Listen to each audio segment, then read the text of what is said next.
കഞ്ചാവ് ലഹരി മാഫിയയെ communist party പ്രോത്സാഹിപ്പിക്കുന്നവർ വേറെ ആരും പ്രോത്സാഹിപ്പിക്കാം. ഒറ്റയാഴ്ച പോലീസ് കൃത്യമായി പണിയെടുത്താൽ ഈ നാട്ടിലെ ലഹരി ഉപയോഗം നിർത്തും. ചേട്ടാ എല്ലാം എന്തെങ്കിലും സാധനം പിന്നെ കമ്പനി സ്വന്തമൊക്കെ ഇഷ്ടം പോലെ ഉപയോഗിക്കുന്ന പിള്ളേരുണ്ടെന്നാണ് പറഞ്ഞത്. ഇത് പിള്ളേരാണ് പോയി എടുത്തിട്ട് വരുന്നത്.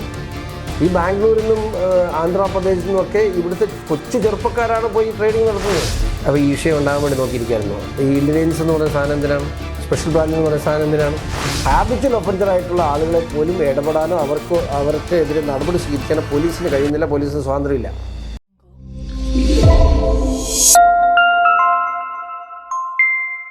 രണ്ടായിരത്തി 2025 9 വർഷമായിട്ട് കേരളത്തിലെ മുഖ്യമന്ത്രി ശ്രീ പിണറായി വിജയൻ ഭരിക്കണം. ഈ 2025 ജനുവരി 1 മുതൽ കേരളത്തിൽ അക്രമ രാഷ്ട്രീയവും ഈ ലഹരിയും ടോളജി റാഗിങ് കൂടി വരികയാണ്. എന്നിട്ടും കേരളത്തിലെ ആഭ്യന്തരം ഒന്നും ചെയ്യുന്നില്ല.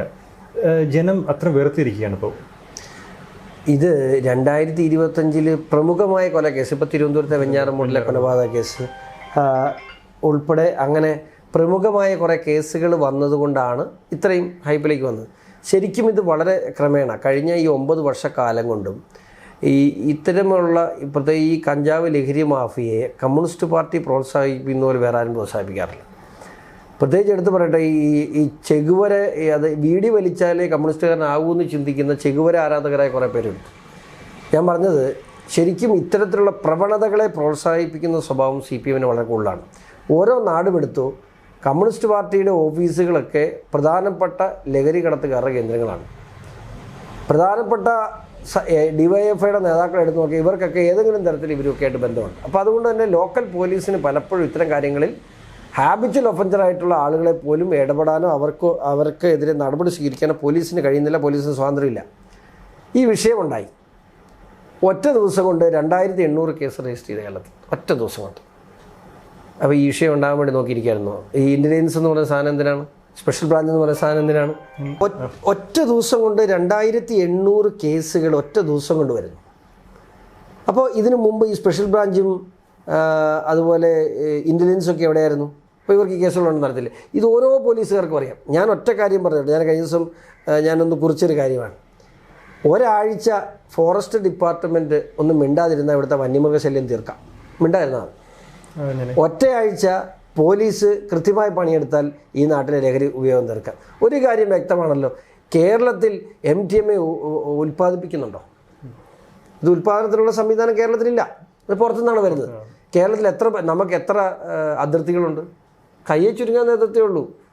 കുമളി, പാലക്കാട്, കന്യാകുമാരി, വയനാട്, അങ്ങനെ നമുക്ക് വളരെ ചുരുങ്ങിയ അതിർത്തികളല്ലേ ഉള്ളൂ.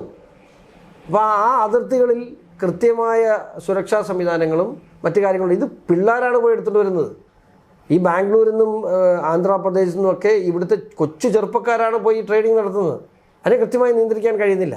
എല്ലാ സ്ഥലങ്ങളും. ഞാനൊരു കാര്യം പറയട്ടെ, ഞാൻ ഇന്നലെ ഈ ആഴ്ച ഞാനൊരു ചെറുപ്പക്കാരോട് ചോദിച്ചു, ഇത് ഇപ്പോഴും അവൈലബിൾ ആണോ? ഇപ്പം അത്യാവശ്യം ഒരു ബഹളവും ഒരു അവയർനെസ്സും ഒക്കെ ആയില്ലേ?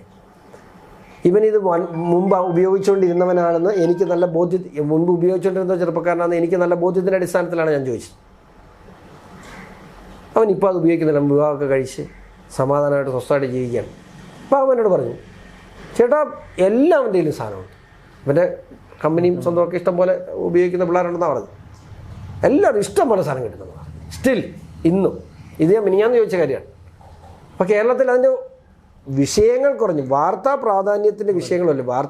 ഒരു വിഷയം ഉണ്ടായി കഴിയുമ്പോൾ വാർത്താ പ്രാധാന്യം ലഭിക്കുന്നു. വാർത്താ പ്രാധാന്യം ലഭിക്കുമ്പോൾ എല്ലാവരും അതിൻ്റെ പുറകെ പോകുന്നു. എല്ലാ തദ്ദേശ സ്വയംഭരണ സ്ഥാപനങ്ങളും രാഷ്ട്രീയ പാർട്ടികളും എല്ലാം ഇപ്പോൾ ലഹരിയുടെ പുറകെ പോകും. 4 ദിവസം കഴിയുമ്പോൾ ഇപ്പോൾ ആ വിഷയം പോയല്ലോ. മുനമ്പം വന്നു, ആ വിഷയം പോയി. SFI വന്നപ്പോൾ ആ വിഷയം പോയി. ഏറ്റവും ലേറ്റസ്റ്റ് ആയിട്ട് നിൽക്കുന്ന വിഷയം ഏതാണ്, അതിൻ്റെ പുറകെ ജനം പോകും. അത്രേ ഉള്ളൂ. MDMA കച്ചവടവും കഞ്ചാവ് കച്ചവടമൊക്കെ സുഗമമായി ഈ നാട്ടിൽ നടക്കും. അത്രേ ഉള്ളൂ.